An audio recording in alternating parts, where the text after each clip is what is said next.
ನಮಸ್ಕಾರ ವೀಕ್ಷಕರೇ, ವಿಡಿಯೋಗೆ ಸ್ವಾಗತ. ಈ ವಿಡಿಯೋದಲ್ಲಿ NIT ಕರ್ನಾಟಕದವರು ಯಾವ ಹುದ್ದೆಗಳಿಗೆ ಅರ್ಜಿಯನ್ನು ಕರೆದಿರ್ತಾರೆ ಅಂತ ತಿಳಿಸ್ಕೊಡ್ತೀನಿ. ಮತ್ತೆ ಅದರ ಎಲ್ಲ ವಿವರ, ಸ್ಯಾಲ್ರಿ ಎಷ್ಟಿರಬೇಕು, ಎಜುಕೇಷನ್ ಕ್ವಾಲಿಫಿಕೇಷನ್ ಏನಾಗಿರಬೇಕು, ಏಜ್ ಲಿಮಿಟ್ ಎಷ್ಟಿರಬೇಕು, ಅಪ್ಲಿಕೇಶನ್ನ ಹೇಗೆ ಹಾಕಬೇಕು, ಇದರೆಲ್ಲದರ ವಿವರಗಳನ್ನ ತಿಳಿಸ್ಕೊಡ್ತೀನಿ. ಈ ವಿಡಿಯೋನ ಕೊನೆ ತನಕ ನೋಡಿ. ಅದಕ್ಕಿಂತ ಮುಂಚೆ ಈ ಚಾನಲ್ನ ನೀವು ಮೊದಲನೇ ಬಾರಿ ನೋಡ್ತಾ ಇದ್ರೆ ಸಬ್ಸ್ಕ್ರೈಬ್ ಮಾಡಿ ಹಾಗೂ ಪಕ್ಕದಲ್ಲಿರೋ ಬೆಲ್ ಐಕನ್ನ ಪ್ರೆಸ್ ಮಾಡಿ. ವಿಡಿಯೋನ ಶುರು ಮಾಡೋಣ. NIT national institute of technology ಅವರು ಹುದ್ದೆಗಳಿಗೆ ಕರೆದಿರ್ತಾರೆ ಅರ್ಜಿಯನ್ನು. ಎಷ್ಟು ಹುದ್ದೆ ಅಂತ ನೋಡೋದಾದ್ರೆ 8 ಹುದ್ದೆ ಖಾಲಿ ಇದೆ. ಎಲ್ಲಿ ಅಂತ ಹೇಳಿದ್ರೆ ಸೂರತ್ಕಲ್ನಲ್ಲಿ ಖಾಲಿ ಇರುತ್ತೆ.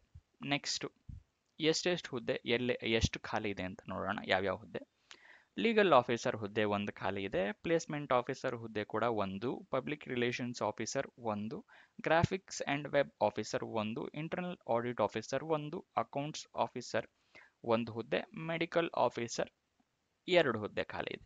ಇದಿಷ್ಟು ಹುದ್ದೆ ಎಷ್ಟು ಖಾಲಿ ಇದೆ ಅನ್ನೋದರ ವಿವರ. ನೆಕ್ಸ್ಟ್ ಎಜುಕೇಷನ್ ಕ್ವಾಲಿಫಿಕೇಷನ್ ಏನಾಗಿರಬೇಕು ಅಂತ ಹೇಳೋದಾದ್ರೆ, ಲೀಗಲ್ ಆಫೀಸರ್ಗೆ ಡಿಗ್ರಿ ಅಥವಾ LLB, LLM, ಪೋಸ್ಟ್ ಗ್ರಾಜ್ಯುಯೇಟ್ ಆಗಿರಬೇಕಾಗತ್ತೆ. ನೆಕ್ಸ್ಟ್ ಪ್ಲೇಸ್ಮೆಂಟ್ ಆಫೀಸರ್ಗೆ BE ಅಥವಾ BTech ಅಥವಾ MBA ಆಗಿರಬೇಕಾಗತ್ತೆ. ಪಬ್ಲಿಕ್ ರಿಲೇಷನ್ ಆಫೀಸರ್ಗೆ ಡಿಗ್ರಿ ಅಥವಾ ಪೋಸ್ಟ್ ಗ್ರಾಜ್ಯುಯೇಷನ್ ಆಗಿರಬೇಕಾಗತ್ತೆ. ಗ್ರಾಫಿಕ್ಸ್ ಅಂಡ್ ವೆಬ್ ಆಫೀಸರ್ಗೆ BDES, MDES, BE or BTech ಅಥವಾ ಮಾಸ್ಟರ್ ಡಿಗ್ರಿ ಆಗಿರಬೇಕಾಗತ್ತೆ. ಇಂಟರ್ನಲ್ ಆಡಿಟ್ ಆಫೀಸರ್ಗೆ CA ಅಥವಾ ಡಿಗ್ರಿ ಆಗಿರಬೇಕಾಗತ್ತೆ. ಅಕೌಂಟ್ಸ್ ಆಫೀಸರ್ಗೆ ಡಿಗ್ರಿ, CA ಅಥವಾ ICWA, MCOM, MBA ಆಗಿರಬೇಕಾಗುತ್ತೆ. ಮೆಡಿಕಲ್ ಆಫೀಸರ್ಸ್ ಹುದ್ದೆಗೆ MBBS ಆಗಿರಬೇಕಾಗತ್ತೆ. ಇದಿಷ್ಟು ಎಜುಕೇಷನ್ ಕ್ವಾಲಿಫಿಕೇಷನ್ನ ವಿವರ.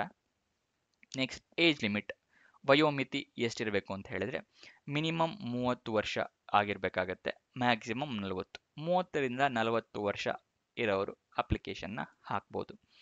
ಅಪ್ಲಿಕೇಶನ್ ಫೀಸ್ ಏನಿರುತ್ತೆ ಅಂತ ನೋಡೋದಾದ್ರೆ SC, ST, PWD, X servicemen, transgender ಮತ್ತು ವುಮೆನ್ ಕ್ಯಾಂಡಿಡೇಟ್ಸ್ಗಳಿಗೆ ಅಪ್ಲಿಕೇಶನ್ ಫೀಸ್ 100 ರೂಪಾಯಿ ಇರುತ್ತೆ.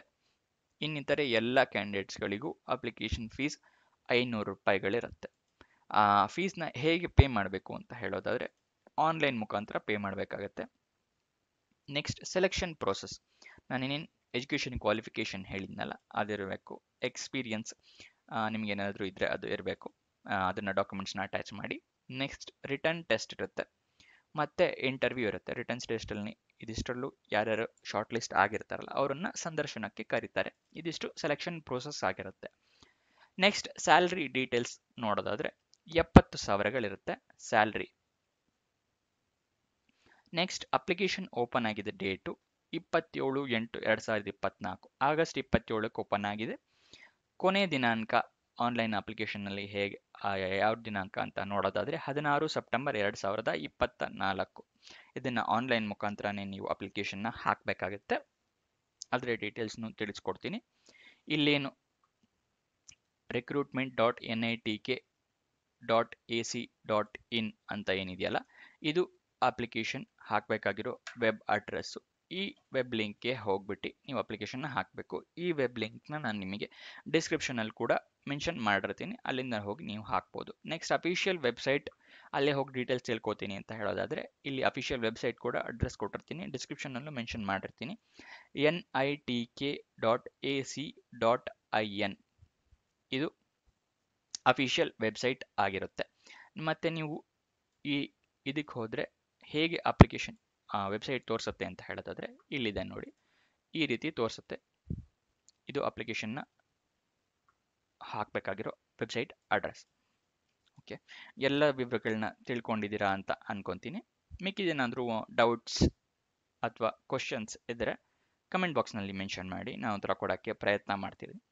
ವಿಡಿಯೋನ ಕೊನೆ ತನಕ ನೋಡಿದ್ದಕ್ಕೆ ಧನ್ಯವಾದಗಳು. ಯಾರಾದರೂ ಫ್ರೆಂಡ್ಸ್ ಜಾಬ್ ಹುಡುಕ್ತಾ ಇದ್ದಾರೆ ಅಂತ ಹೇಳಿದ್ರೆ ಈ ವಿಡಿಯೋನ ಶೇರ್ ಮಾಡಿ, ಈ ವಿಡಿಯೋನ ಲೈಕ್ ಮಾಡಿ ಹಾಗೂ ಚಾನಲ್ನ ಸಬ್ಸ್ಕ್ರೈಬ್ ಮಾಡಿ.